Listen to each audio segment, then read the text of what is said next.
जनता की तकलीफ देख के, उनका दर्द और परेशानी देख के, और कई बार तो उनकी पंचायत में बुला के उनसे सलाह मशवरा करके हमने मध्य प्रदेश में कई जन कल्याणकारी योजनाएं बनाई है। अगर हमने देखा था कि बेटियां कोख में मारी जाती है, बेटे ज्यादा पैदा होते हैं, बेटियां कम पैदा होती है, तब लाडली लक्ष्मी जैसी योजना अस्तित्व में आई। बहनों के राजनीतिक सशक्तिकरण के लिए हमने मध्य प्रदेश पहला राज्य था जहां 50% रिजर्वेशन स्थानीय निकायों के चुनाव में अपनी बहनों को देने का काम किया। शायद मध्य प्रदेश पहला राज्य था जिसने 30% पुलिस की भर्ती में आरक्षण किया, 50% शिक्षकों की भर्ती में आरक्षण किया। लाडली लक्ष्मी, उसके बाद रिजर्वेशन, उसके बाद संबल जैसी योजना, लाडली बहना, और लाडली बहना से अब लखपति दीदी तक का सफर महिला सशक्तिकरण का एक सचमुच में बहुत सशक्त सफर है, और जिसको मैं कह सकता हूं कि मेरे मन में भी व्यक्तिगत रूप से बहुत संतोष है कि हम बहनों के सशक्तिकरण के लिए इतना काम कर पाए।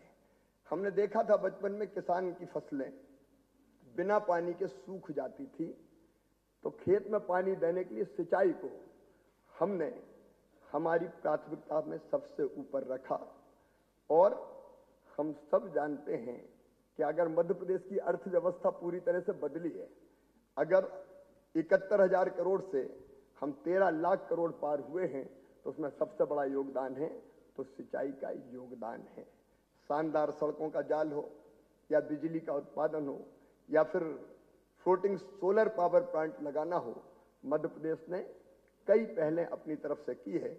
15-16% के ब्याज से घटा के 0% ब्याज करना हो, या किसानों को प्रधानमंत्री जी की किसान सम्मान निधि के साथ मुख्यमंत्री किसान कल्याण योजना के अंतर्गत राशि देना हो, प्रदेश की भारतीय जनता पार्टी की सरकार ने किसानों को भी सशक्त करने का काम किया है।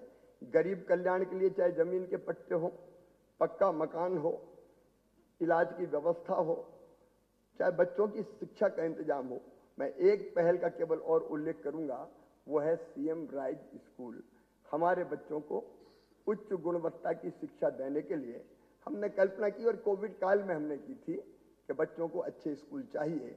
अभी सीएम राइज स्कूल प्रारंभ हो रहे हैं, लेकिन हर 25-30 किलोमीटर के दायरे में भविष्य में सीएम राइज स्कूल हो, ताकि हम बच्चों को, गरीब बच्चों को भी, किसानों के बेटा बेटियों को भी उच्च गुणवत्तापूर्ण शिक्षा हम देते रहें। शहरी विकास हो, चाहे ग्रामीण विकास का मामला हो, निवेश लाना हो, चाहे टूरिज्म हो, भारतीय संस्कृति का पुनरुत्थान करने का सवाल हो, मध्य प्रदेश में हमने कई अनेकों ऐसे काम किए हैं जो मील का पत्थर प्रदेश के विकास की दृष्टि से साबित हुए हैं। और उन सब कामों को करते हुए मैं आज सचमुच में गौरवान्वित अपने आप को भी, पूरी टीम को महसूस कर रहा हूं। हमारे संकल्प पत्र के बारे में और जो हमारे विकास की यात्रा है उसके बारे में विस्तार से विवरण हमारे राष्ट्रीय अध्यक्ष जी हमारे बीच यहाँ उपस्थित हैं, वो देंगे। लेकिन 60,000 किलोमीटर टूटी फूटी सड़कों के दौर से आज मैं